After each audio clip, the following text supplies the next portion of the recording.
Hai semuanya, ketemu lagi dengan kami peserta Laser CPNS 2022. Kenalan dulu yuk. Ada Cindy Silviana Pasaribu, ada Cindy Andiani Gea,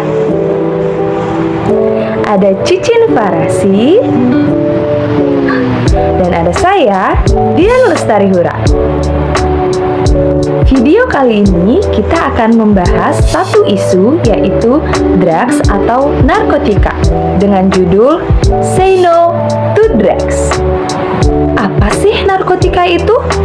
Narkotika adalah zat atau obat yang berasal dari tanaman atau bukan tanaman, sintetis atau semi-sintetis, yang berakibat dapat menurunkan kesadaran atau mengalami perubahan kesadaran, atau menghilangkan rasa, dapat menurunkan sampai menghilangkan rasa nyeri, dan yang paling parah adalah menimbulkan ketergantungan.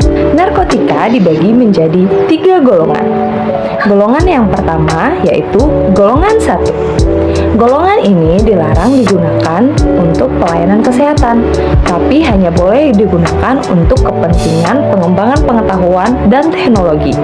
Digunakan dalam jumlah yang terbatas dan harus mendapat persetujuan Menteri Kesehatan.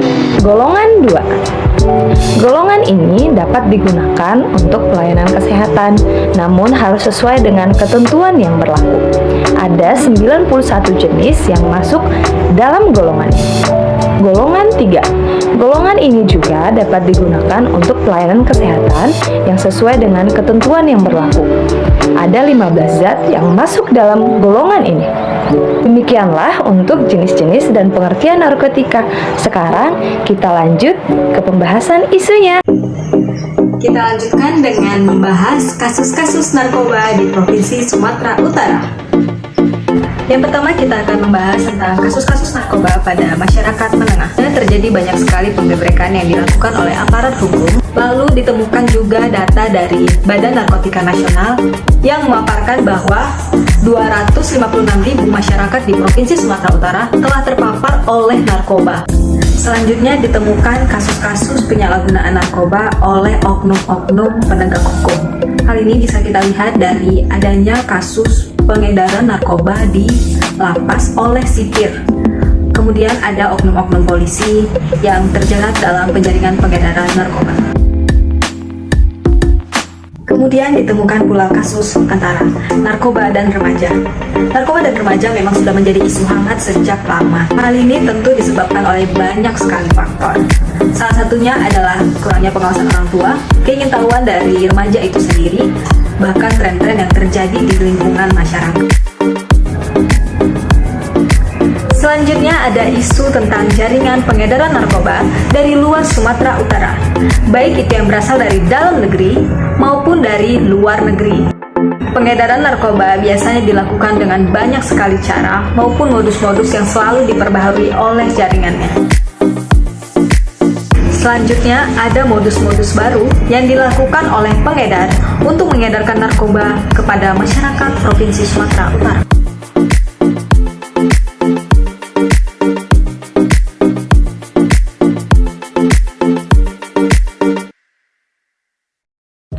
Dari kelima isu tersebut, maka kami melakukan penilaian kriteria APKL, yaitu aktual, problematik, kekhalayakan, dan layak. Setelah melakukan penilaian kriteria APKL, maka kami mendapatkan satu isu yang tidak memenuhi, yaitu tentang isu pengedaran narkoba yang berasal dari jaringan internasional. Setelah melakukan penilaian APKL, maka kami melanjutkan dengan melakukan penilaian menggunakan USG, yaitu Urgent, Seriously, dan Grow. Di mana setelah melakukan penilaian USG ini, maka kita akan menentukan yang mana yang menjadi top isu. Pertama yaitu pengedaran narkoba di kalangan masyarakat menengah ke bawah, di mana nilai U-nya adalah 5, S-nya 4, dan G-nya 4, dan total nilainya menjadi 13. Isu kedua yaitu pengedaran narkoba oleh oknum-oknum lembaga hukum, dalam hal ini yaitu polisi dan sipir, di mana nilai U-nya 5, S-nya 5, dan G-nya 4, dengan total nilai 14.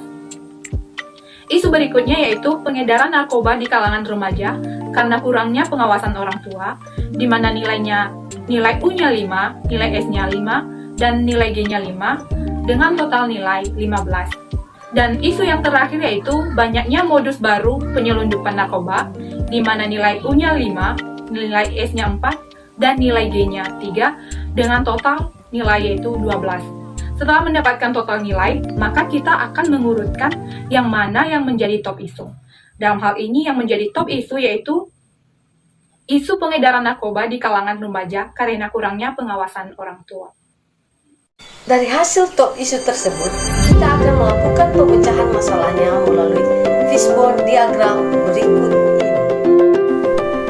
Penyebab terjadinya pengedaran narkoba di kalangan remaja dikarenakan kurangnya pengawasan orang tua, sedangkan faktor penyebabnya disebabkan oleh kurangnya sosialisasi di kalangan masyarakat, kurangnya pengumpulan data tentang transaksi narkoba, dan juga tidak ada alat pendukung, dan kemudian kurangnya wahana untuk remaja.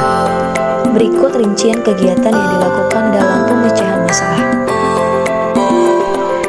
Untuk kegiatan sosialisasi, tahap kegiatan yang dilakukan adalah yang pertama, melakukan sosialisasi kepada setiap orang tua tentang pentingnya pengawasan orang tua dalam pemberantasan narkoba.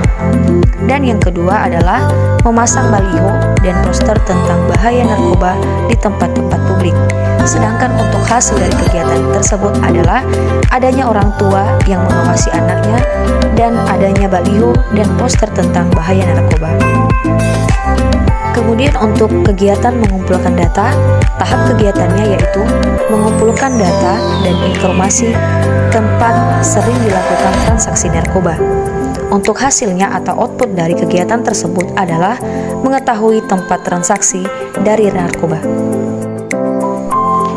Selanjutnya, untuk kegiatan menyiapkan alat pendukung, tahap kegiatan yang dilakukan adalah 1. Menyampaikan kepada pihak pemerintah untuk memasang CCTV di tempat yang rawan terjadi transaksi narkoba.